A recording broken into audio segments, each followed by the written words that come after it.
A mystery animal is stuck in a chain link fence.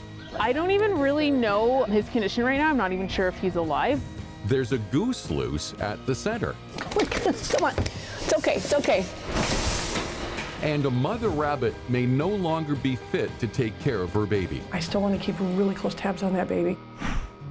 It's known as the city within a park. The Greater Toronto Area is home to one of the most diverse urban wildlife populations in North America. Here, more than 6 million busy humans live alongside 350 different species of wild animals. When wildlife clashes with urban life, it's usually the animals who lose. That's when Toronto Wildlife Centre steps in, saving animals one day at a time.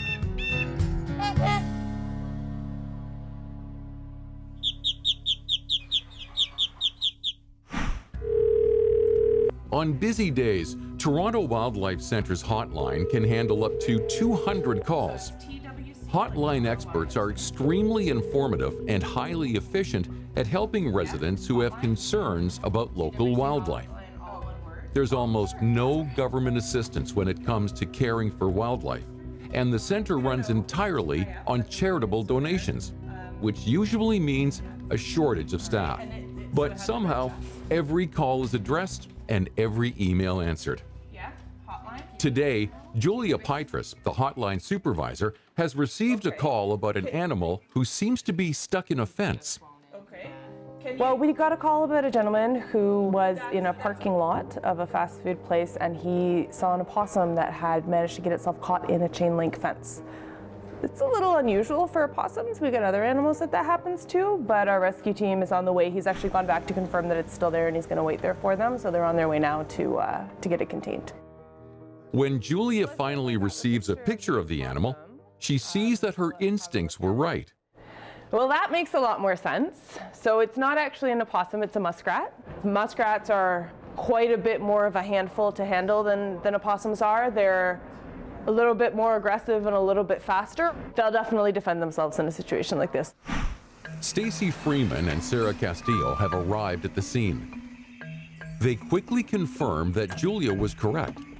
It's a muskrat, which makes sense. There's a big body of water right there. That's definitely where he lives, but he's stuck in the fence. Getting the wrong animal description is actually not such an unusual thing. It happens quite often that people don't know their animals necessarily. Muskrats aren't seen very commonly by people, so it's not surprising at all, but I mean, he still definitely needs help either way. Muskrat or opossum, it's time to get to work. I don't even really know his condition right now. I'm not even sure if he's alive, but obviously we want to try and get him out as soon as possible, just in case. Who knows how long he's been stuck there. It's really nice of the person to have called and have found him. So Stace, I'm going to throw this over him just to kind of calm him down, because he is definitely still alive. We want to help this guy out. He's moving quite a bit, Stace. Yep. I have his back end. Okay. Nice. I'm cutting it. Okay. I've just got to smother it down. The fence is carefully cut around the muskrat, but at first try, Stacy can't get him out. I'm going to slowly push him through. Oh, he's stuck in. There we go. There we go. Okay, he's free on my end. You might have to push him in. Yeah. So we'll put him in the van, and then I want to fix the hole we created so that nothing else gets stuck. Yep. Thank you. While Sarah fixes the hole in the fence, Stacy takes a little look at the area. It's a small body of water near a parking lot full of fast food restaurants, the perfect habitat for a muskrat. So this pond behind me is literally a couple of meters away from the very fence that he was stuck in. There's a supermarket across the road here and a McDonald's. Chances are he came out and was looking for food or something like that and went to go back home to his lovely pond and got stuck in the fence. And it's pretty crazy to see the size of the fence and that he was just stuck in a single little chain link. We'd prefer to take him back and have a full check and make sure that everything is okay. If everything checks out, we can just bring him right back to the pond later this afternoon. Meanwhile, back at the center, Lisa Fosco, the wildlife rehabilitation manager, is taking a look at a wild mother rabbit that was just dropped off by a local vet. The rabbit may have been hit by a car and is suffering from severe head trauma. And to make matters worse, she's not alone. She was brought in with a baby. And I want to check the baby's belly as well to see if mom fed him. Okay. So she was found just sitting in someone's lawn. They brought her to their veterinarian. The veterinarian ended up anesthetizing her. Unfortunately, some of the drugs that we use with wildlife are a little bit different. It did lead to spontaneous abortion. She had, I believe, 3 dead fetuses and 1 live. She's taking care of it right now. And so our thing is kind of trying to weigh it out, looking at mom and baby. We can pull the baby from the mother, but she's taking care of it, and that's just not what we do. The mother is our priority. As a reproductive adult, she is going to always be our priority, so we try to make the best decisions. It's a fine line of responsibility that lies on Lisa's shoulders. This mother may leave her baby to starve, and without constant supervision, she might lose awareness of him altogether. Come here, baby. Shh, shh, shh, shh, shh. This is a newborn, really? Oh yeah, she's caring for him. Okay. It's critical for Lisa to know whether this mother is actually feeding her baby. If she's not, they need to be separated. I'm gonna have you come and hold her. I wanna make sure she's lactating well. Okay. You hold the front end, just like that. Now she's lactating. Good, okay. I'm just trying to feel if there's any more fetuses. Okay. And I don't feel any more. Okay, let's do this.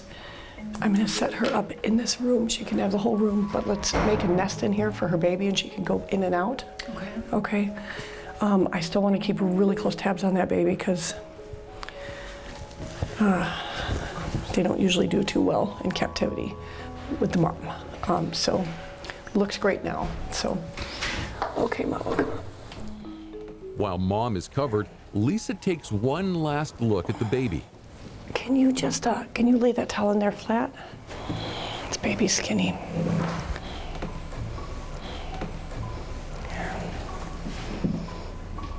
What, can you have your hands? Okay.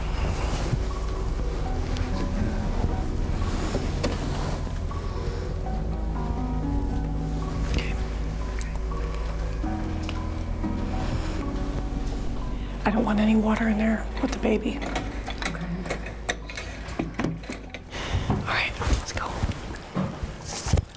It is, I'm a little nervous about that baby. Sometimes they keep their babies for the first day or two, but I've never seen it go well. It doesn't mean it won't. What I do want to do is get a weight on that baby when we do the transfer over. Does the baby look premature, or is the baby? It looks a little skinny. You know, it doesn't look like the typical babies we'd see come from a mom. Usually they're really big and fat. He's got formula in his stomach. He has nursed it in the last couple of hours. That's a good sign. I think it's best to leave the baby with the mom and hope that she's going to continue to take care of him. Okay. For now, the plan is to create a comfortable indoor habitat for this mother and baby. But with so much doubt about her condition and whether she is taking care of her little one, Lisa knows she'll have to keep a close eye on these two. The rescue team has arrived at the center with a muskrat that had been trapped in a chain link fence. He was pretty feisty during the rescue, and the team is hopeful that they can get him back to his pond as quickly as possible. Okay, so we just went out and got a muskrat. Not a possum. Not a possum. Okay. There was a mistaken identity there. Okay. He was stuck in a chain link fence, like in a single link, so we just cut it out. Couldn't see any cuts or anything on him. He was just pretty stuck on his lower pelvis hip area. Okay. Very feisty when we got there, was fighting the whole time, trying to bite a lot, so he looks really good. Obviously he's in assessment. If you guys give him the okay, we are great to release him. He got stuck going between a pond and a parking lot. So he's an ideal habitat? 100%, looks great. There's always a sense of excitement when there's a chance of a quick release. Everyone who works here is deeply passionate about animals, and keeping a wild animal in an enclosure is a gloomy and unwanted option, even when it's for their own good. Okay, good. And he's appropriately aggressive. Very. I love it. All right, let's do it. Cool, thanks. What I'm thinking is that we get a weight on the crate. Yeah. And pull him out. Okay. If we can palpate the ligature, it's significant enough to probably assume that he needs just a little bit of time. Okay. But if we can get him back out, that's ideal. Awesome. So he's going to be fast. He's handsome. Expect him to jump. Okay. There you go. Yeah. And just be gentle with him. Yep. Come on, buddy. Other hand under his chest. There you go. Let's get control. Now when I touch him on the back, he bites me. So Yep. don't bite me, buddy. Okay, don't squeeze his chest. Let me see this ligature here. That's just dirt. Just go ahead and let go of him. Let go of him. He's panicking. Don't squeeze his chest. All right. If you could go ahead. You're just going to get him by the back of the neck and stabilize him to the ground and let me palpate lower. Okay. Ready? Do you want without the towel? Yeah, without the towel. I need to feel him flat on his back. Let him bite your finger. Take your finger out of it. Yep. Let him bite that. Come on the top. There you go. Perfect. In his mind, he's killing you. He feels great. Okay. Does that eye look okay to you?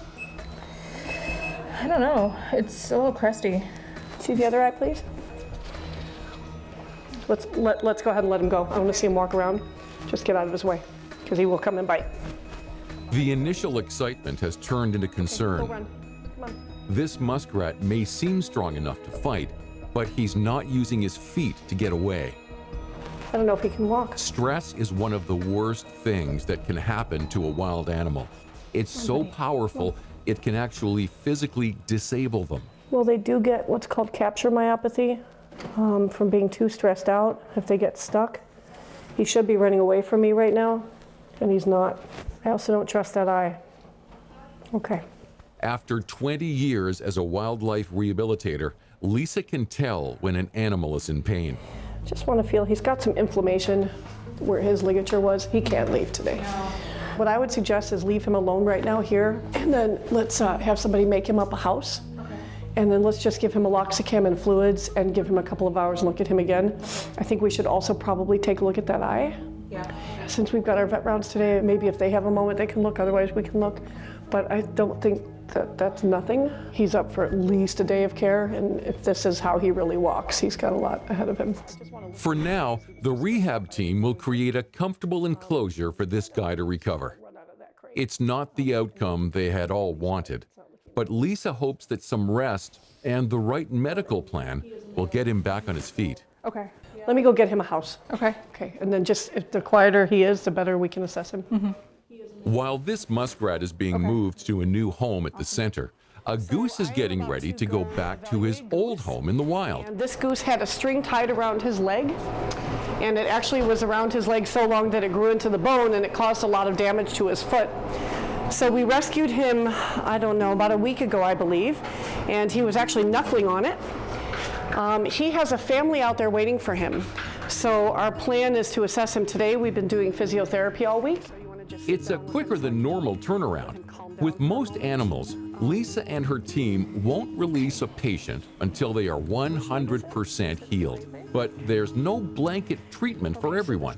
Each animal is individually assessed. He's not perfect, but we just want to make sure that he's good enough to where he can go back to his family who's waiting for him. So if you look at this here, Jess, can you see he had string around his leg that went into the bone, and basically his leg grew around the string. And so all the damage was in these tendons. He's also got a fracture in this toe, so I can't touch it. It's all healed, but it's painful, and I don't want to cause him any discomfort. So basically what I've been doing is working his extensor tendons to get him to flex. He couldn't flex at all, so I kind of let him know where I'm at. They've been doing the same exercise every day for a week. Okay. It's okay.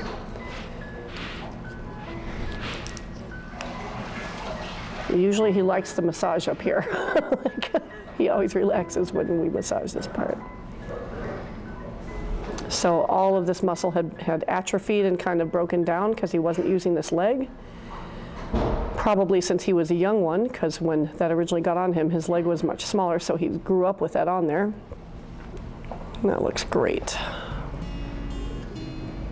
So today we're just doing a quick one, and then what we're gonna do is everything I'm doing is passive. He's not doing it himself, I'm doing it. So it's only really recruiting the leg. If he does it by himself, it also recruits the brain. And so what we're gonna do after this is let him walk and watch how he walks, and then we'll be monitoring him out there at the site. In case it starts to contract again, we'll pull him back in. Generally, we would not ever release him until he's fully recovered, but because he's got a mate out there, and it's this time of year, a goose's job is to take care of his family at this time of year.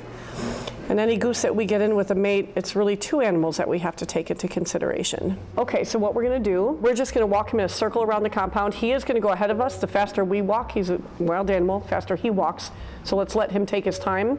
I just want crowd control when we get to any junction so that he stays in this circle. So I think you probably need to be ahead of us. Okay? Okay.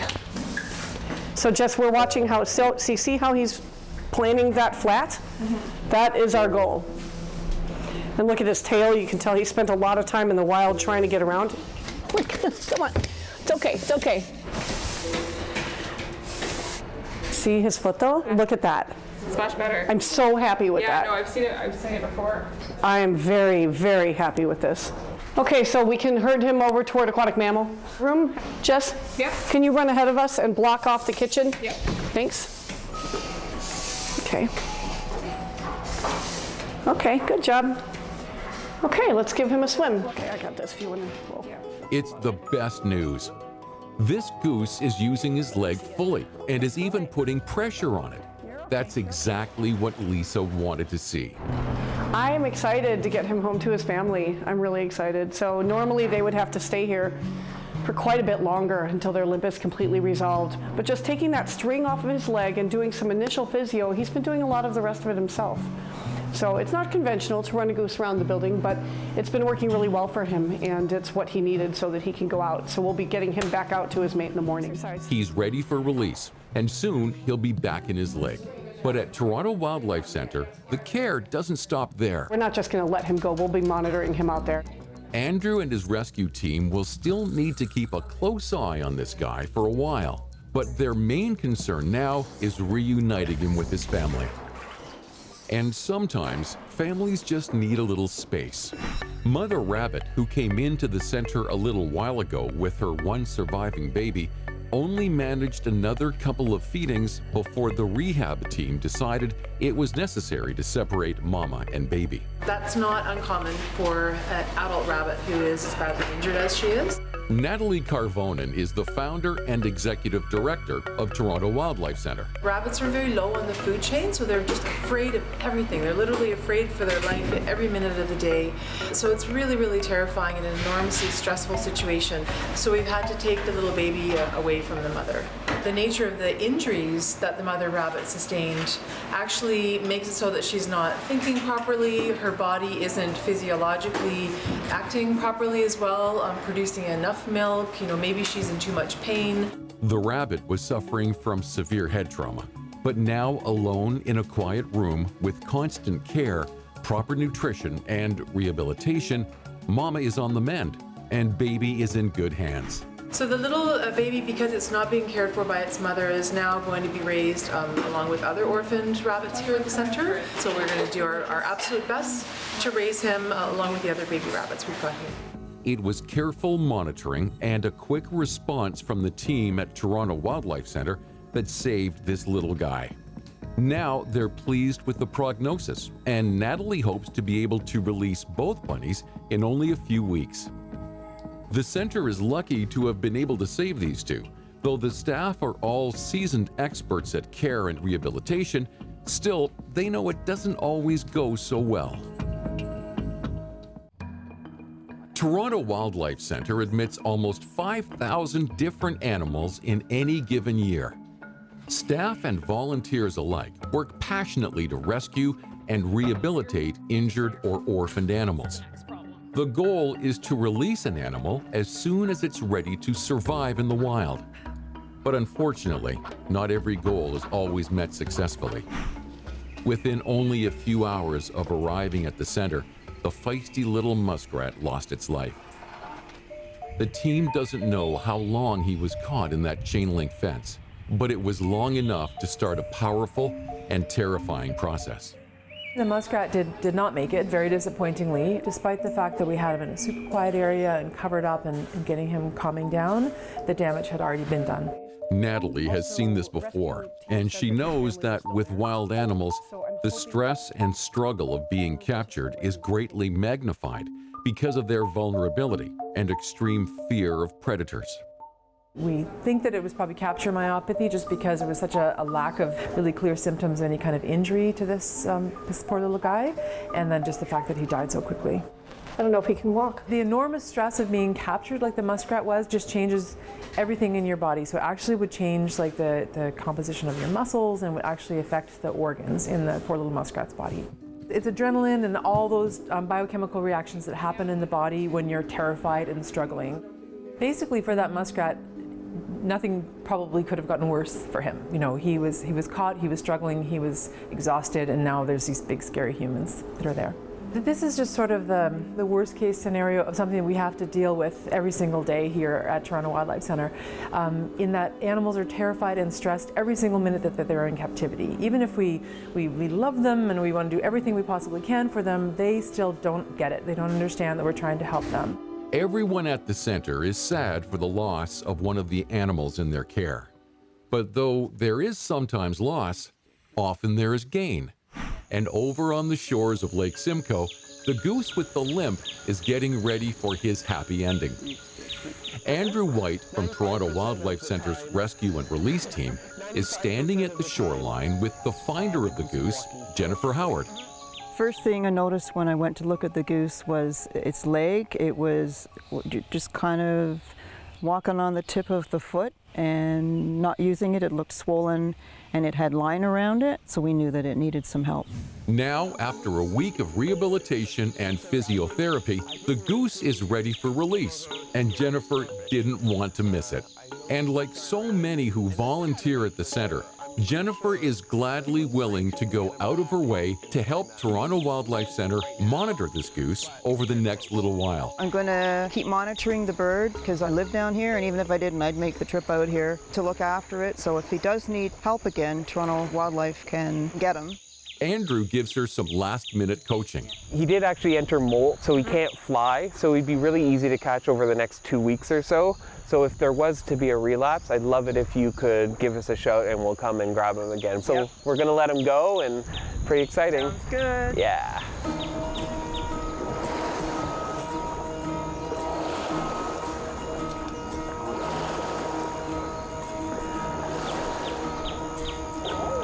Look, both legs when swimming. Isn't that beautiful?